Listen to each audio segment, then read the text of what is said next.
Merci beaucoup. Merci beaucoup pour cette invitation et pour cette introduction. Comme tu le disais, Romain, je viens aujourd'hui avec ce titre de chargée de développement et aussi avec cette historique de chercheuse avec comme objet de recherche central les Fab Labs et leur organisation et leur mode de coopération. Et l'idée aujourd'hui, la proposition que tu m'as faite et que j'ai évidemment acceptée, c'est de venir présenter un peu le fonctionnement de cette association et puis réfléchir, mais aussi avec vous, sur les tensions qui peuvent traverser une structure qui joue un rôle d'interface, d'intermédiaire à l'échelle nationale et qui a quelque part ce rôle de méta-intermédiaire, puisqu'elle est elle-même composée de structures qui jouent des rôles d'intermédiaire sur leur territoire. Et du coup, c'est d'abord ça que je voudrais décliner un peu pour vous laisser voir aussi comment moi je vois cette espèce de poupée russe d'intermédiaires que sont les Fab Labs et leur structuration sur le territoire français, d'exposer au final des tensions qui peuvent traverser ça et puis d'en discuter avec vous parce que j'ai effectivement compris que les formats de ces mardis de la créativité laissaient vraiment la place au dialogue, ce qui est le plus intéressant finalement aussi pour moi aujourd'hui. Euh, voilà, très rapidement, le côté scolaire étant toujours présent, l'idée de ma présentation aujourd'hui, c'est d'abord de me présenter très rapidement, que vous compreniez aussi d'où je parle, de présenter en quoi est-ce que les Fab Labs eux-mêmes sont des organisations intermédiaires sur leur territoire et de revenir un peu sur la notion de Fab Lab que peut-être tout le monde ne maîtrise pas. De présenter le RFF Lab, le réseau français des Fab Labs, en tant que structure intermédiaire, mais aussi dans son fonctionnement, et puis qu'on s'attarde sur les rôles que joue cette structure et les tensions qui la traversent. Donc, euh,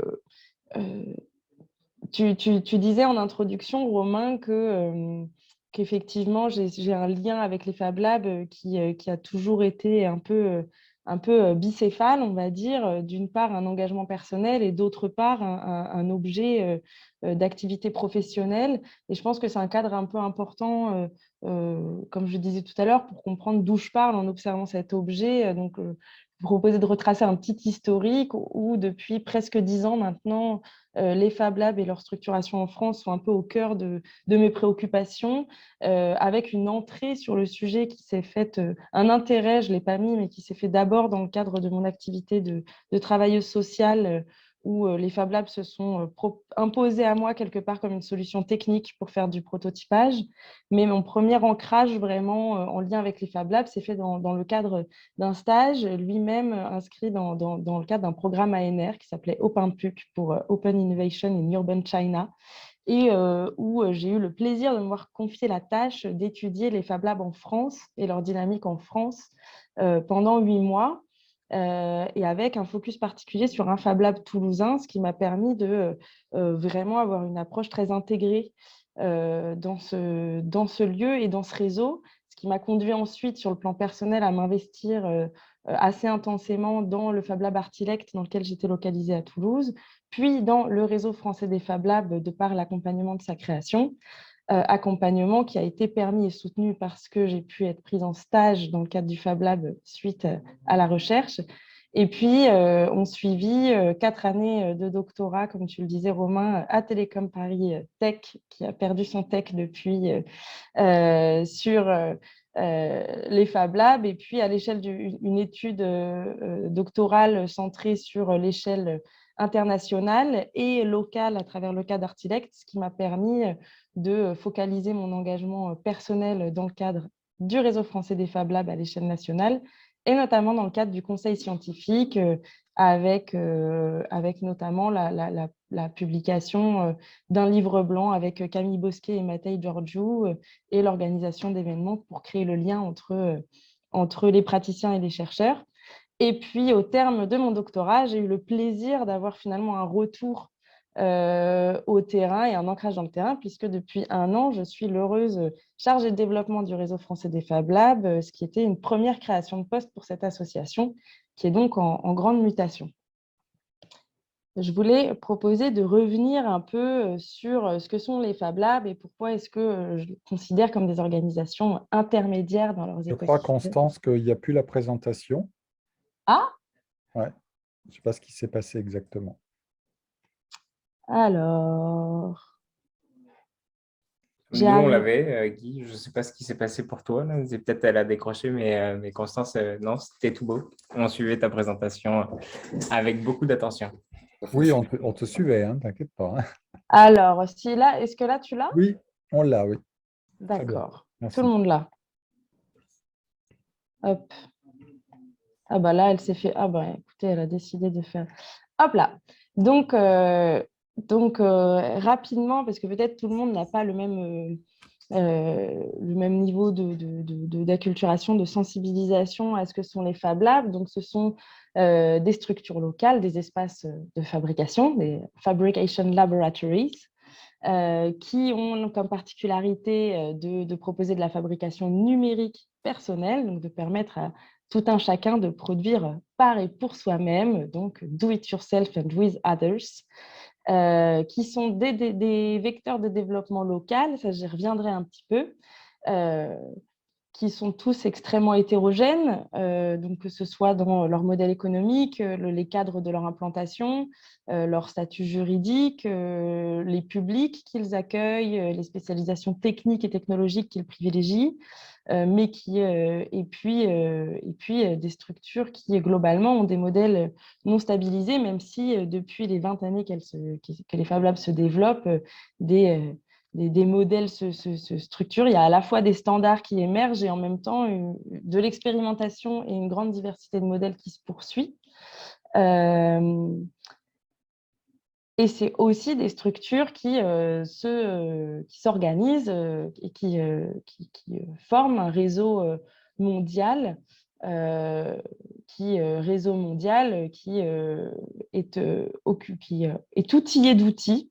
Excusez-moi de la faiblesse de la formule, qui sont des outils donc, de mise en lien, donc une fondation internationale, des formations qui permettent d'avoir des standards finalement de pensée et de pratique dans les animations et pour les professionnels qui animent ces lieux, et puis des rassemblements annuels qui jouent un peu le rôle de Field Configuring Event pour celles et ceux qui sont familiers de cette notion, mais voilà, des rassemblements qui permettent là aussi le partage d'une culture commune. Et puis, au-delà de toute l'hétérogénéité que j'ai balayée rapidement de ces Fab Labs, ce qui finalement les relie, c'est la signature d'une charte, le choix volontaire d'adhérer à une charte et de l'exhiber fièrement dans les locaux, charte qui finalement est assez succincte et se structure autour de 4 grands principes que les Fab Labs doivent respecter, principes qui sont l'unité d'équipement. Donc, il existe une liste d'équipements que doivent avoir les Fab Labs pour prétendre à ce titre, même s'il y a évidemment beaucoup de souplesse. La liste en elle-même évolue et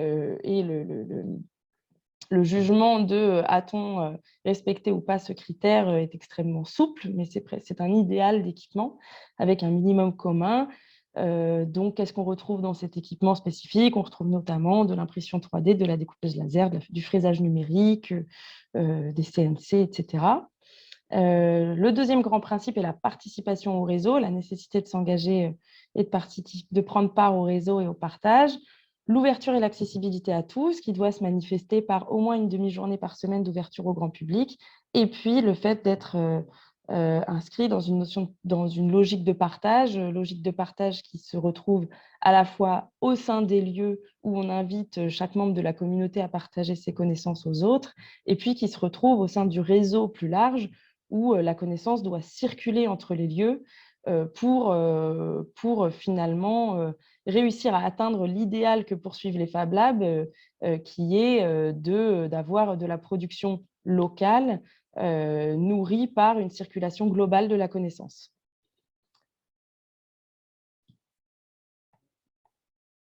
Hop, ah ben voilà. Donc, globalement, pour finir sur ce cadrage des Fab Labs, finir sur cette étape-là, les Fab Labs en général partagent deux objectifs que sont la démocratisation de la fabrication personnelle, la création de communs de l'information et de la connaissance, et au final, de la fabrication distribuée, à savoir, comme je le disais juste avant, la possibilité de produire au plus proche avec des fichiers communs. Et puis, autre spécificité qui est importante à avoir à l'esprit, je pense, c'est la croissance très rapide des effectifs des Fab Labs dans le monde ces 20, et plus spécialement 10 dernières années, avec pour le cas de la France, une courbe de croissance assez similaire que malheureusement, je ne peux pas vous présenter aujourd'hui. Et puis, une apparition des premiers Fab Labs en France autour de 2011. Et dès 2013, environ 10% des effectifs mondiaux des Fab Labs qui sont en France. Donc, une vraie explosion du nombre de Fab Labs et une dimension très finalement singulière des Fab Labs sur le territoire français, puisque grosso modo, le nombre de Fab Labs en France équivaut à celui sur l'ensemble du territoire américain des États-Unis, depuis la première vague finalement d'explosion des Fab Labs en France qui se situe autour de 2013. Donc un cas assez particulier. Et globalement, cette croissance donc très rapide des labs, j'ai refait une petite requête, il y en a 2050 très précisément hier recensés sur le site international, sachant qu'il faut avoir à l'esprit que c'est... bonjour. Attends, c'est quoi? On vous entend. Qui est-ce qu'on entend? Ah, on ne vous entend plus. Avec donc 2050 Fab Labs référencés sur le site de référence internationale hier encore. Et je disais, une petite approximation à avoir en tête. En général, il y a entre 10 et 20% supplémentaires à envisager qui ne sont pas inscrits ou qui sont dans le processus de cooptation. Et donc, la réaction finalement de tous ces Fab Labs mondiaux à la croissance rapide de leurs effectifs, c'est la constitution de sous-groupes finalement, de sous-réseaux qui peuvent être à la fois géographiques, comme par exemple, l'un des premiers, c'était le Fab Lab Benelux, dont vous voyez le logo en haut à gauche. En dessous, c'est le logo de la FAN, du Fab Lab Asian Network. Donc là, un réseau s'est constitué autour de 2014, 2013-2014, rassemblant les Fab Labs d'Asie du Sud-Ouest. Le réseau francophone des Fab Labs d'Afrique de l'Ouest, qui par exemple aujourd'hui s'étend vers l'Afrique centrale. Et puis le réseau français des Fab Labs fait naturellement partie de ces réseaux géographiques. Puis également des réseaux thématiques qui se sont structurés, où je prends ici l'exemple de Vulca, qui est un réseau créé par des Français auvergnats, d'où ce logo un peu chauvin, qui est spécialisé sur la thématique de la mobilité, qui travaille sur toute l'Europe sur la mobilité maker, en vue de la création de programmes équivalents un peu aux Erasmus pour le mouvement maker. Et puis le réseau des Human Labs, qui sont un réseau de labs spécialisés dans la fabrication par des personnes qui en ont le besoin de prothèses ou d'objets qui permettent de se renforcer face à des formes de handicap. Ce sont là évidemment que des exemples parmi beaucoup d'autres, mais pour dire que voilà, la réaction des Fab Labs face à la grande croissance de leur nombre et à ce besoin nécessaire d'être inscrit dans une dynamique de réseau, puisqu'encore une fois, ça fait partie des 4 piliers de la charte à laquelle ils s'engagent, c'est la construction de réseaux finalement d'autres étapes de la poupée russe. Et donc, c'est ce moment où je voulais juste revenir sur cette idée que les Fab Labs, donc voilà, ont cette forme de croissance globale, se structurent en réseau et sur leurs territoires locaux sont des acteurs du développement local qui sont des intermédiaires finalement très importants, des intermédiaires de réseaux et de connaissances qui favorisent la constitution de nouveaux collectifs, de communautés d'innovateurs, qui permettent de créer du lien entre des innovateurs usagers dont certains travaux permettent de mettre en lumière, qui bénéficient d'une meilleure diffusion de leur innovation. Et donc, finalement, les Fab Labs sont des intermédiaires de l'innovation ouverte en ce qu'ils favorisent un certain nombre de processus, notamment ceux de co-création de valeur avec des usagers innovateurs, où les Fab Labs constituent des espèces de viviers finalement d'usagers spécifiques formés, techniciens. Donc voilà, les Fab Labs à la fois permettent de former les citoyens, de créer une forme de formation, d'augmentation des compétences, de rétention de ces compétences, d'accompagnement de l'innovation, mais sont aussi des intermédiaires auprès du tissu entrepreneurial et d'entreprises locales, mais aussi des institutions locales, et s'inscrivent finalement dans le middle ground, si on s'en réfère à l'anatomie de la ville créative, cette finalement grille de lecture qui nous a été proposée par nos très chers collègues québécois il y a quelques années maintenant, et qui, moi, m'a toujours semblé être une grille de lecture qui permet assez d'éclairer et de comprendre comment se placent justement les Fab Labs sur leur territoire. Là encore, pour celles et ceux qui seraient un peu moins familiers de cette notion, donc cette anatomie de la ville créative, elle se structure avec, dans l'underground, des individus et des communautés qui sont de la classe créative.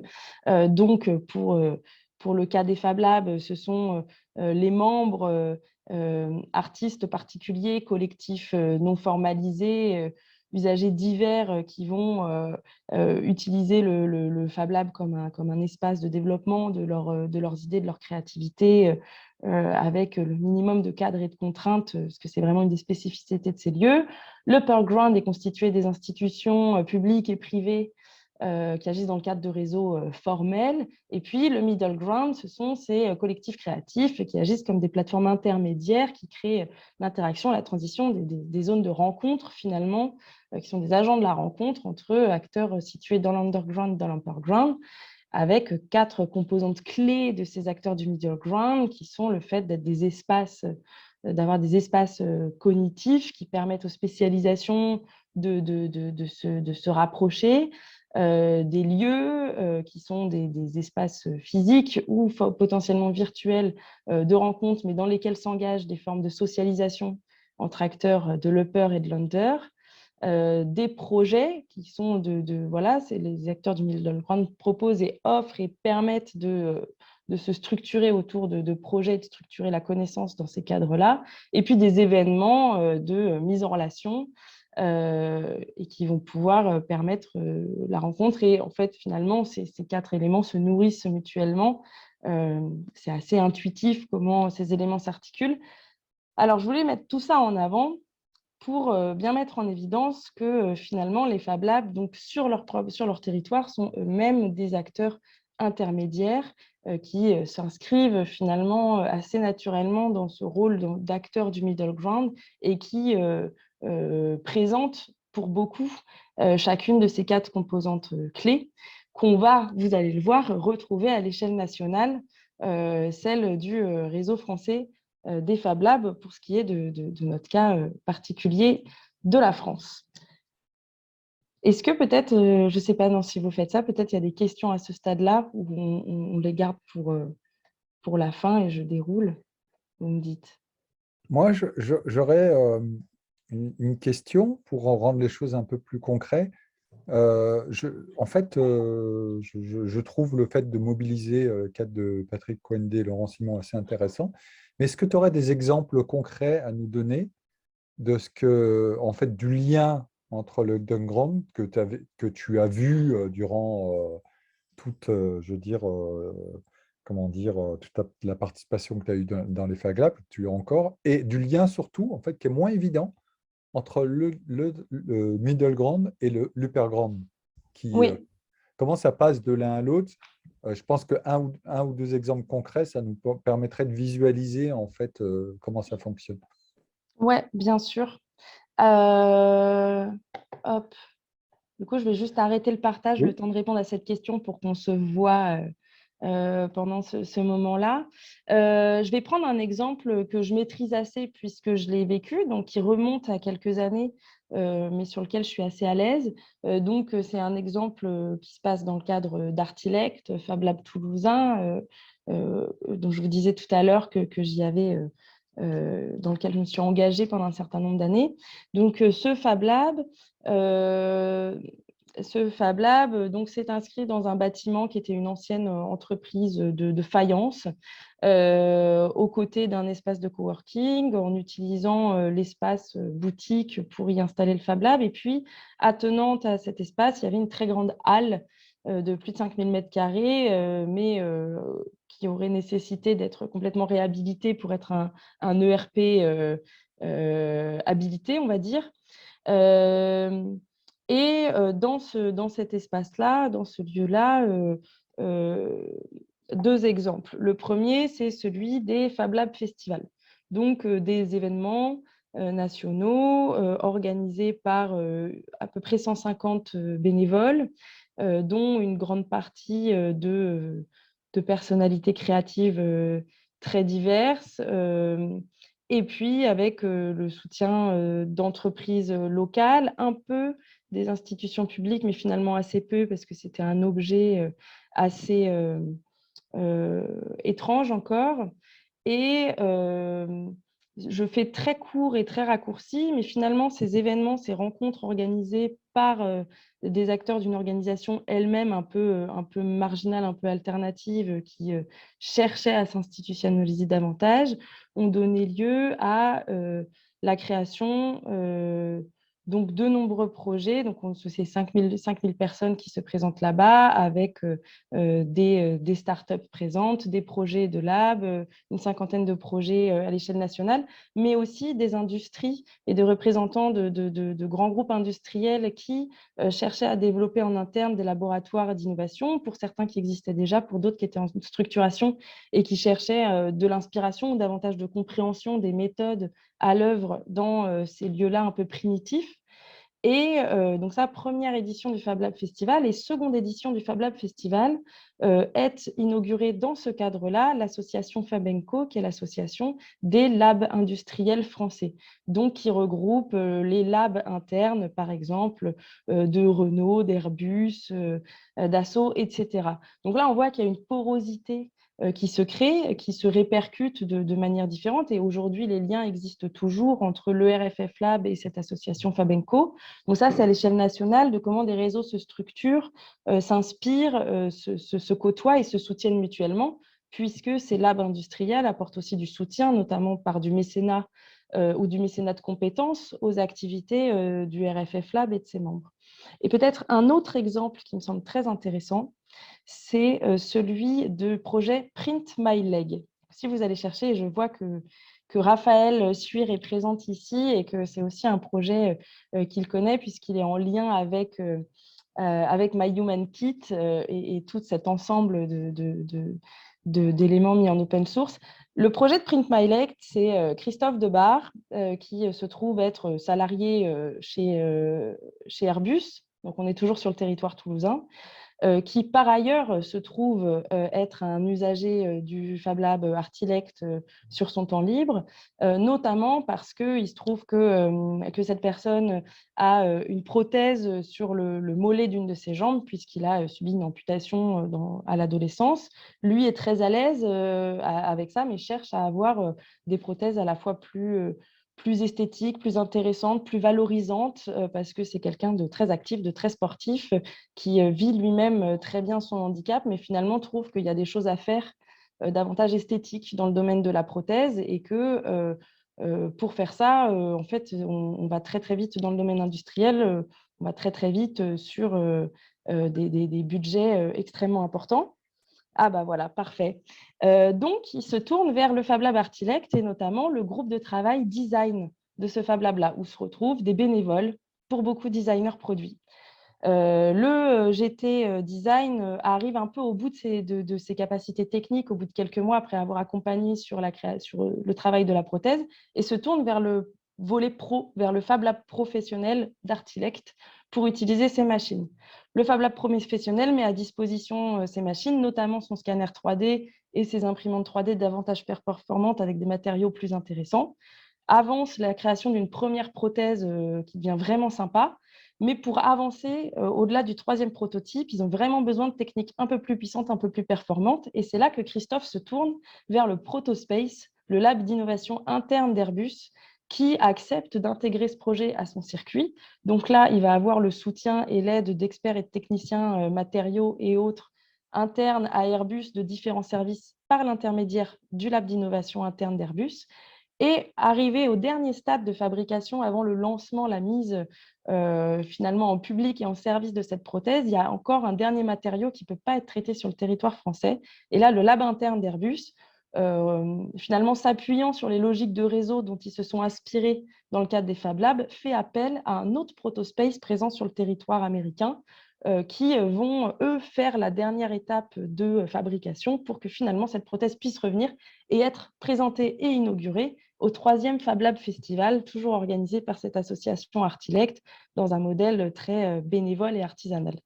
Voilà, c'était un peu long, mais je pense que c'est un des exemples qui illustrent un peu les liens qui s'opèrent.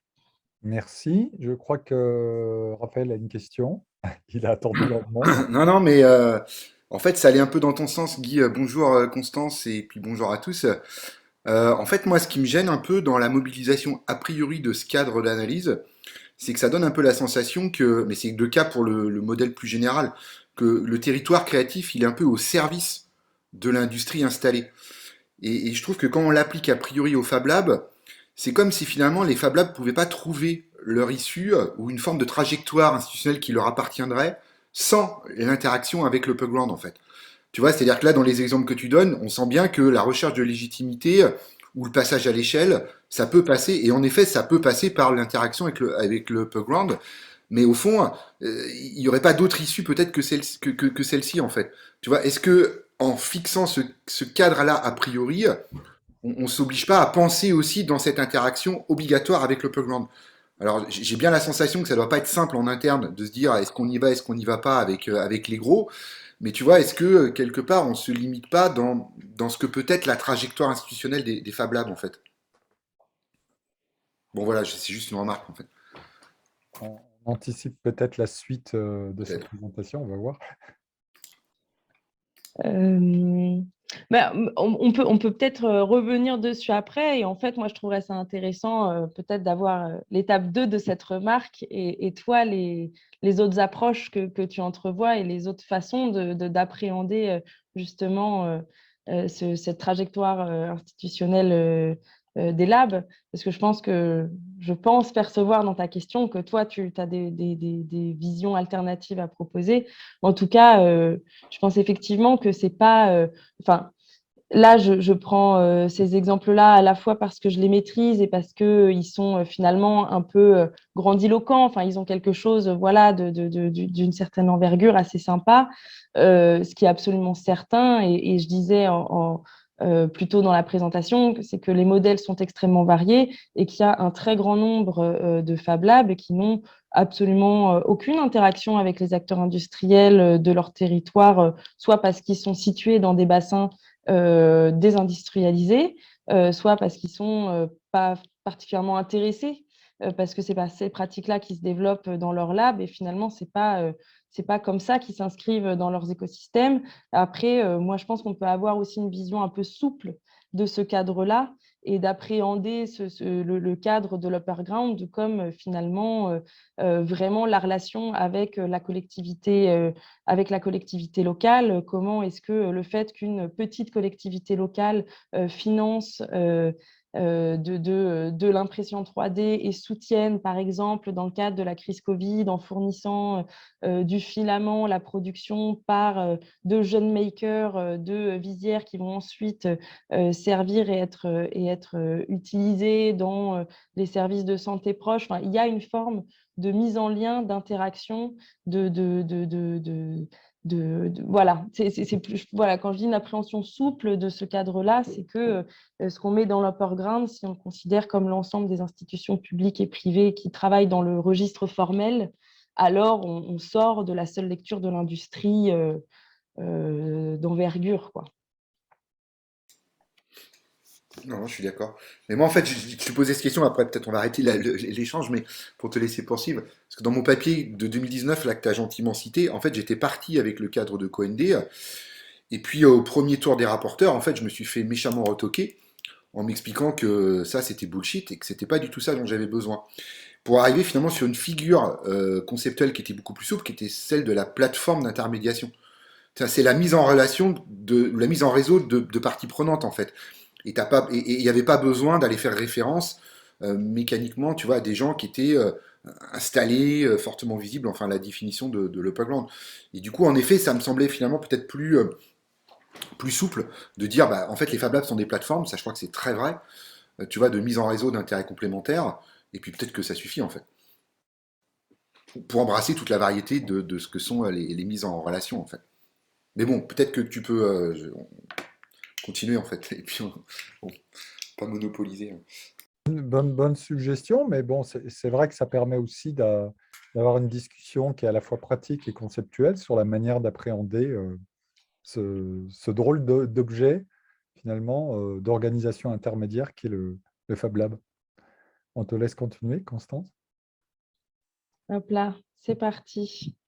Donc, le RFF Lab, finalement. Donc, on est dans le cadre du réseau de la France. La France, comment dire, hexagonale et territoire et département d'outre-mer. Qui, comme on le disait tout à l'heure, finalement regroupe un nombre vraiment important de labs, surtout au regard des autres pays, et assez rapidement s'équipe finalement d'une association. Donc très rapidement, pour faire le lien avec les 4 éléments clés du cadre présenté précédemment, les grandes activités du RFF Lab sont l'organisation d'événements et la mission événementielle pour créer du lien, notamment l'organisation d'un gros événement annuel qui est October Make, qui est une référence non dissimulée au Oktoberfest. L'organisation de projets communs et peut-être davantage que l'organisation de projets communs, la création d'écrins qui rendent possible l'émergence de projets communs entre Fab Lab et le soutien et l'accompagnement, le support aux projets, aux synergies émergentes dans le réseau. Un quatrième aspect qui est celui du partage d'informations et d'entraide. Donc ça, à la fois au niveau des gérants de lab, donc un partage d'informations sur l'activité qui est celle de la gestion quotidienne de lab, de son équipement, etc. Et puis une activité de documentation du mouvement, donc de documentation au sens de garder trace de ce qui est fait, de la façon dont les décisions sont prises, de la façon dont les interactions existent, et notamment de documentation, notamment pour permettre de mettre en application l'espèce de logique d'essai-erreur qui infuse toute l'association et ses membres. Alors, je vais vous proposer de faire un petit historique, mais je vais peut-être aller un peu vite sur certaines des slides parce qu'on pourra y revenir et je ne suis pas sûre que ce soit… Je pense qu'il y a des éléments intéressants, mais peut-être certains qui ne vont pas retenir votre attention tout particulièrement. Mais très rapidement, j'ai évoqué tout à l'heure donc, les Fab Lab Festivals organisés à Toulouse et qui sont finalement les premiers gros rassemblements où tous les labs, ou presque, du territoire se réunissent. Le premier a lieu en mai 2015 et dès novembre 2014, en voyant venir cet événement national, les membres du réseau s'interrogent avec pas mal de véhémence finalement sur l'intérêt de faire un réseau. Est-ce qu'il faudrait faire un réseau? Ce qui devient un peu le thème de l'événement. Et avec cette idée on ne va pas se poser la question une fois qu'on sera sur place, on va travailler en amont grâce à des outils, des pads qui sont des outils, des outils de travail partagés à distance. Et on va travailler en amont sur les questions de structuration d'un réseau qui ne faisait absolument pas l'unanimité. Il y avait eu d'autres tentatives de structuration de réseaux nationaux, je pense notamment à Interfab. Il y avait eu d'autres dynamiques précédemment et il y avait quand même aussi à ce moment-là un peu les séquelles laissée par l'appel à projet Fleur Pellerin, qui avait donné lieu à énormément de réponses et de candidatures pour un financement qui ne permettait initialement de financer que 7 structures. Et face à la centaine de réponses reçues, ils en ont financé 14. Mais voilà, on était quand même sur l'émergence d'un réseau, de nouveaux lieux et la création finalement de cette disparité, puis de cet espoir non rempli pour beaucoup, a créé de la tension, de la suspicion, de l'incompréhension. Et c'est sur les bases, et puis aussi se structurer les identités, les envies, et c'est un peu sur les bases de toutes ces interrogations-là de est-ce qu'on veut faire un réseau, avec qui, pourquoi, comment, qu'un travail s'est amorcé en 2014 pour se poursuivre en présentiel, comme on dit maintenant, lors du premier Fab Lab Festival en mai 2015. Et lors de cet événement-là, sont balayées un peu toutes les grandes questions qui ont émergé dans les mois précédents. Et le choix est fait non pas de créer la structure, mais de se donner 1 an pour la création collaborative de cette organisation. Donc, sont créés 5 premiers groupes de travail avec comme règle que chaque personne, d'abord, on a établi quelles étaient les personnes morales qui voulaient participer à cette création. Donc, hop là, tout le monde appelait son conseil d'administration, son président, etc. Est-ce que je peux y aller, machin.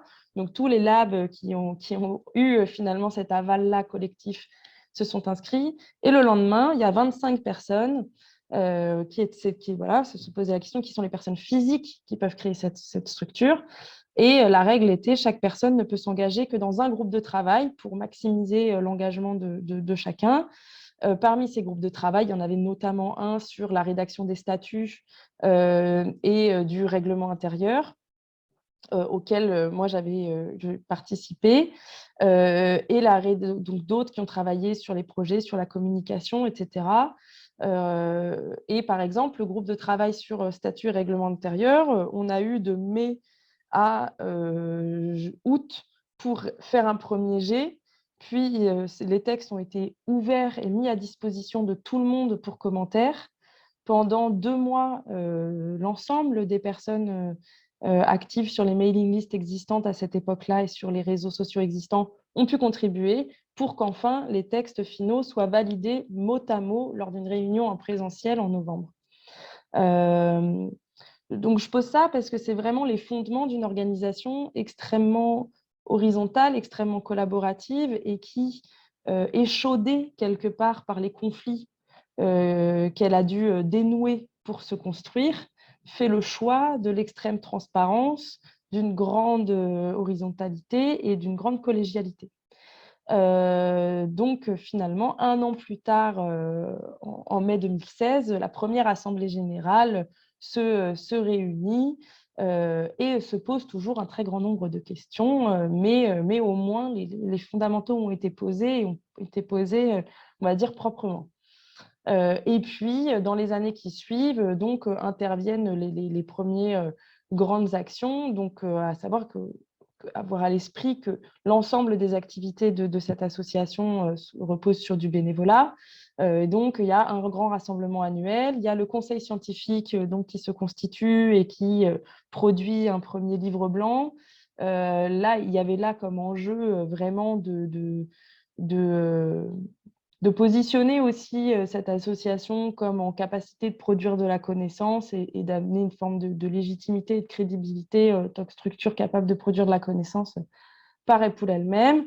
En 2018, c'est la France qui accueille le gros événement international, le gros rassemblement international, et qui innove en organisant un événement distribué donc qui rompt avec les 13 éditions précédentes et organise un événement dans 8 endroits différents de France sur des thématiques, ce qui pose un peu, à ce moment-là, ce qui entérine le fait que le réseau français des Fab Labs va se structurer autour de groupes thématiques.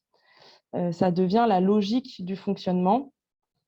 Donc voilà quelques éléments, une grande mobilisation en 2020 autour de la crise Covid, comme vous en avez certainement entendu parler. Apparaissent à ce moment-là les référents régionaux parce que c'est une nécessité dans le cadre de la coordination nationale de la mobilisation maker à laquelle le réseau français des Fab Labs a participé. Ça n'a pas été le seul acteur de cette coordination-là, mais il y a fortement contribué. On s'est rendu compte que le suivi des chaînes logistiques, tout simplement, pour récupérer les objets, les désinfecter les données nécessitait une coordination davantage à l'échelle régionale. Donc, apparaissent des référents régionaux qui sont nommés, finalement cooptés de manière très organique. Et puis, voilà, les projets de l'association se poursuivent et intervient en mars 2021 le premier recrutement, donc le mien, ce qui m'a évidemment procuré beaucoup de joie. Et puis, en septembre 2021, le second recrutement, celui d'Alexandre Rousselet, sur le pilotage d'un projet où finalement on pilote la mise en œuvre d'une politique publique dans le cadre du plan de relance sur le mois de la fabrication distribuée, où l'État et l'Agence nationale de la cohésion des territoires choisit d'équiper les 4000 conseillers numériques qui sont recrutés, de les équiper avec des outils de travail, donc un chariot pour transporter le matériel numérique, etc., d'autres objets de ce type, et décide, fort des expérimentations observées de fabrication distribuée et d'open design, que ces objets-là, plutôt que d'être commandés en gros et produits de façon massive et standardisée, vont être produits localement par les Fab Labs au plus proche des collectivités locales. Et ils ont décidé de se tourner vers l'association France Tiers-Lieux et l'association Le Réseau français des Fab Labs pour piloter cette politique publique. Je m'attarde un peu là-dessus parce qu'on voit arriver un lien du Réseau français des Fab Labs avec des institutions nationales et un premier qui est finalement un des leviers de tension actuels de l'association, en tout cas dans la diversité des acteurs auxquels il s'adresse. Et Je puis me voilà. permets de te poser une question. Tu as parlé de groupes thématiques juste avant. Est-ce que tu peux nous donner quelques exemples de thématiques autour desquelles les Fab Labs Absolument. Hop là. Sur la composition donc, du RFF Lab, il y a aujourd'hui 12 groupes thématiques. Donc, 3 groupes thématiques qu'on appelle les groupes support, finalement, qui sont des groupes support de la vie de l'association. Donc, ça, c'est le groupe gouvernance, le groupe outils et le groupe communication. Et puis ensuite, il y a les groupes thématiques qui sont vraiment voilà, des groupes de travail ouverts, qui sont des espaces. En fait, ces groupes-là se créent par les membres lorsqu'il y a une communauté d'intérêt sur une thématique qui émerge. Donc, par exemple, un GT écologie qui travaille notamment à la rédaction d'un guide des bonnes pratiques écologiques dans et par les labs. Donc, il s'intéresse à la fois à comment les Fab Labs en eux-mêmes peuvent être davantage écologiques dans leurs pratiques et avoir une approche un peu critique des procédés de fabrication qui sont employés ou de la gestion des matériaux, par exemple. Et il s'intéresse aussi à comment les Fab Labs sont des ressources pour les projets voilà, à portée écologique sur leur territoire. Le GT Formation et métiers dans les labs qui travaille à la fois sur la reconnaissance professionnelle des métiers des travailleurs dans les labs, donc la reconnaissance métier vraiment de façon très formelle, l'entrée du métier de Fab Manager ou de médiateur numérique dans les registres nationaux, mais aussi la reconnaissance des Fab Labs en tant qu'espace de formation professionnelle, donc l'accompagnement à l'obtention des labels pour un certain nombre de Fab Labs, la qualification, la valorisation des formations qui existent, et puis également la valorisation des Fab Labs comme des espaces qui apportent des modes d'apprentissage un peu alternatifs. Donc, à la fois dans leur lien finalement au mode d'enseignement classique et comment on les fait rentrer dans du référencement, donc une forme d'institutionnalisation, on va dire, ou de reconnaissance formelle, et puis en même temps de la valorisation et de la diffusion des pratiques un peu plus alternatives, on va dire, de fabrication, d'apprentissage par le faire, d'apprentissage en mode projet, qui sont aujourd'hui des choses qui se développent beaucoup, mais où l'expertise réside en partie dans les Fab Labs. Voilà, donc pas mal d'autres, donc Initiative Accessibilité Handicap, qui s'était spécialisée sur le sujet du handicap et dont, par exemple, le fondateur est aussi un des fondateurs de My Human Kit, et qui finalement a permis, à travers ce groupe de travail-là, de faire le lien avec les autres acteurs des Fab Labs sur cette thématique-là et d'accompagner le développement des Human Labs. Donc, il y a toujours de la porosité entre ces groupes de travail et puis d'autres organisations. Par exemple, il y a le GT Éducation, dont les fondateurs et les animateurs en premier ont aujourd'hui fondé une association à part entière qui s'appelle Tiers-lieux édu. Et aujourd'hui, ces groupes de travail-là, c'est des espaces dans lesquels se créent des synergies qui sont un peu des écrins, qui ont à leur disposition les outils que finance l'association et qui peuvent aussi être des tremplins pour la création d'organisations en propre. Peut-être très rapidement sur les autres composantes de Je te propose l'association. de Ouais, passer à rôle et tension, parce que c'est un élément que oui. tu voulais absolument nous présenter. Donc, du coup, qu'on ait l'occasion de te poser des questions et éventuellement d'en discuter. Oui, et puis qu'on va, comme je vous le disais tout à l'heure, un peu travailler aussi ensemble.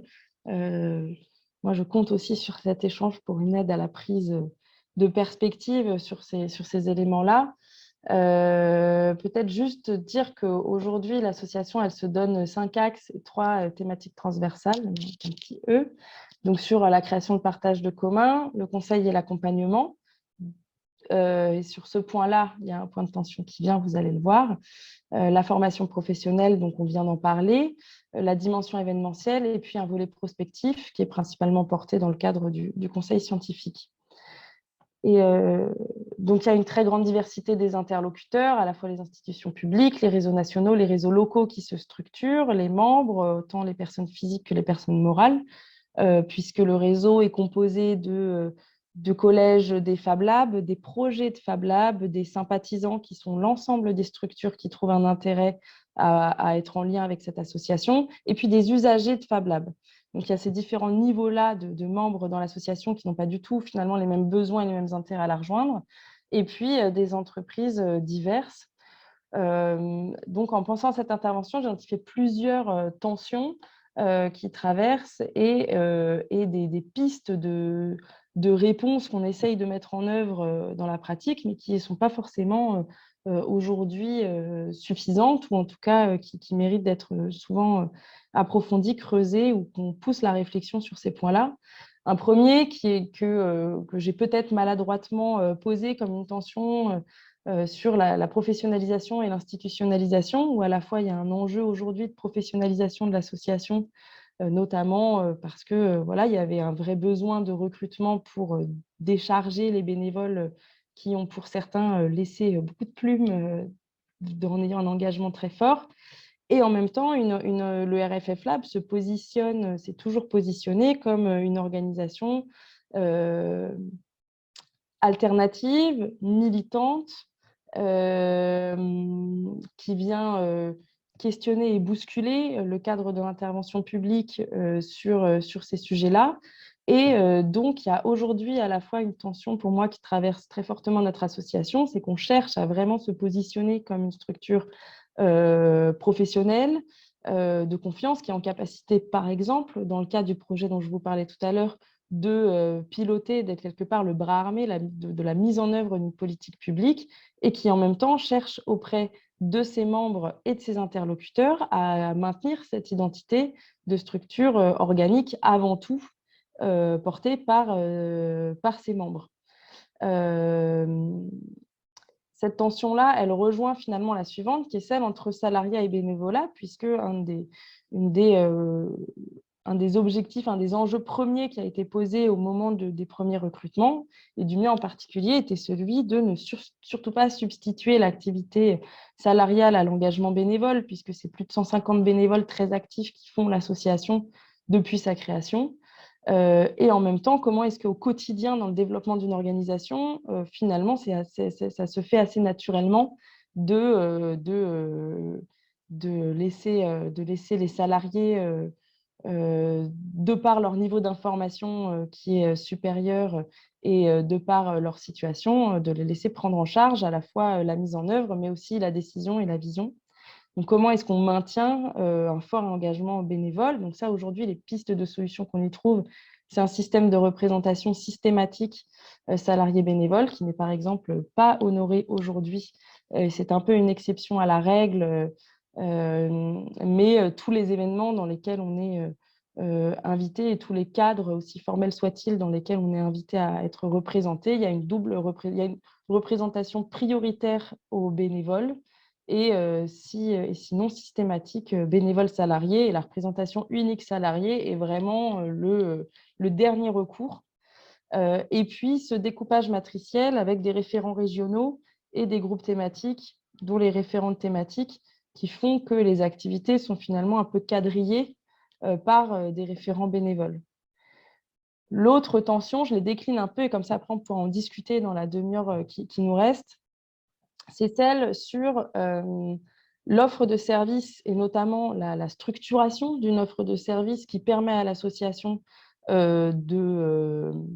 d'avoir des revenus, tout simplement, une activité rémunératrice et la non-concurrence avec ses membres.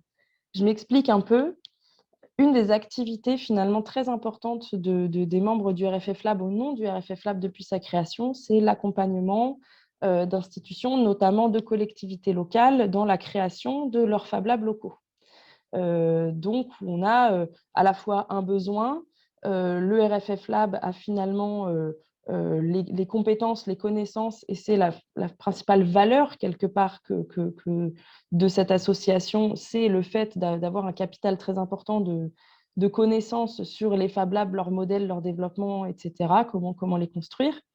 Mais en même temps, la question se pose systématiquement de comment est-ce qu'on peut structurer une offre de service pour répondre à ce besoin-là qui permettrait à l'association d'avoir des sources de revenus sans faire concurrence à nos propres membres, puisque cet accompagnement-là pourrait être assuré par des Fab Labs eux-mêmes, et ces Fab Labs pourraient à l'inverse chercher l'expertise nationale auprès du réseau et que ce soit le service que leur offre le réseau que de leur donner des exemples à l'échelle nationale et un ensemble de connaissances pour leur permettre à eux de répondre à ce marché qui se présente sur leur territoire.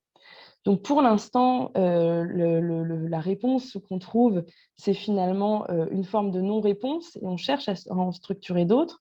Donc, c'est le fait de privilégier une approche scalaire. Donc, chaque fois qu'un marché se présente, on va prioritairement voir d'abord dans un périmètre de 10 km², s'adresser à l'ensemble des labs sur ce territoire, voir si quelqu'un veut répondre. Sinon, on élargit le périmètre et petit à petit, en élargissant le périmètre, on finit finalement au-delà de l'échelle régionale par se dire que c'est à l'échelle nationale qu'une réponse peut être apportée.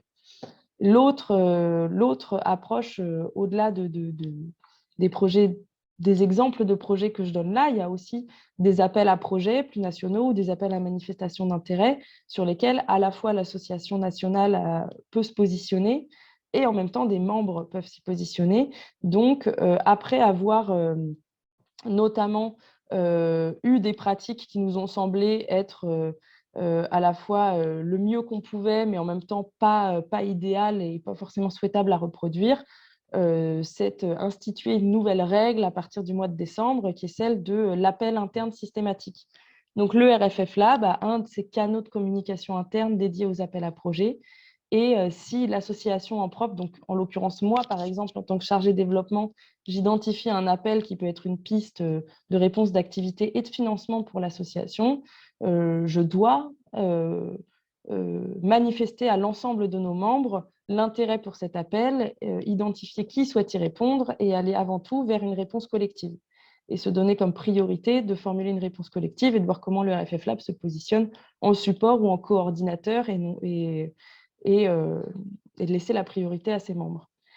Et puis, un autre niveau de tension est celui du niveau de communication, qui est finalement un peu en lien avec la question de l'offre de service, mais où un des éléments forts de l'association est son positionnement de relais. C'est ce qu'on voit beaucoup avec les groupes de travail sur ce côté de tremplin, c'est que c'est une fenêtre vers le monde qui permet du relais. Mais voilà, ça je parle vraiment d'une tension qu'on vit au quotidien de quels sont les bons niveaux d'information à transmettre, puisque si on en transmet trop peu, alors cette dimension de volet et la visibilité décline et potentiellement l'adhésion au sens propre à l'association décline et donc son sens même disparaît. Et si on en communique trop, alors l'ensemble est noyé et là même, on se positionne là encore en concurrence avec les réseaux locaux qui se structurent. Donc cette question du niveau et qui finalement se rapproche toujours de la notion d'échelle de comment on se place vis-à-vis des réseaux départementaux, régionaux, qu'ils soient formalisés ou non. Voilà un peu le premier panel de tensions identifié sur cette première année, au terme de cette première année en tout cas, et que je vous proposais qu'on discute aujourd'hui. Merci énormément, Constance, pour cette présentation très claire, fluide et qui appelle plein de questions. Ce commentaire. Donc, je vous propose qu'on en reste là pour ce soir. Merci à tous. Merci à Constance, surtout, de nous avoir raconté les Fab Labs et comment mieux partager ces interrogations. Voilà. Donc, le prochain mardi de la créativité, ça sera le 5 mai, Romain. Est-ce qu'il y a un titre déjà On parlera de gastronomie. Ah oui, gastronomie. Avec Calypso, c'est une doctorante qui est à l'IAE de Lille, sous la direction de Vanessa Warnier et Benoît Demille. Donc, oui. On parlera aussi de business model, comme vous pouvez l'imaginer. Et un peu de créativité quand même. Oui, la gastronomie, industrie créative, on en parlera. Très bien. Bonne soirée à tous. On mettra la première partie de cette intervention en ligne. Voilà. À bientôt. Merci Constance. Bonne soirée, merci. Merci Constance. Ciao. Merci à vous. Bonne soirée. Merci, au revoir. Au revoir. Au revoir. Au revoir, Raphaël. Alors, il faut que j'arrête.